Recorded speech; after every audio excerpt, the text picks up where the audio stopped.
এগুলিকে দ্বন্দ্বের একটা উছিলা বানায় দেয়। আমরা তাদেরকে স্মরণ করিয়ে দিতে চাই, এদেশের মাটি আমাদের জন্মভূমি। দেশ নিয়ে কিছু বলবা, হালকা ছাড় পাবা, কিন্তু ইসলাম এবং মুসলমানের বিরুদ্ধে কিছু বলবা, তাহলে তোমাদের জীব টেনে ছেড়ে নেওয়া হবে।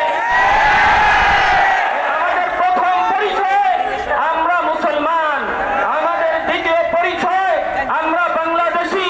এজন্য সকলকে উদারতা আহ্বান জানাবো, সরকারের প্রতি যার যার অবস্থান থেকে আমরা কঠোর কর্মসূচি দিব। আল্লাহ তাআলা আমাদের এই গণবিক্ষোভ এবং মিছিলকে সফল করুক। নাসরুম মিনাল্লাহি ওয়া ফাতহুন করিব। সম্মানিত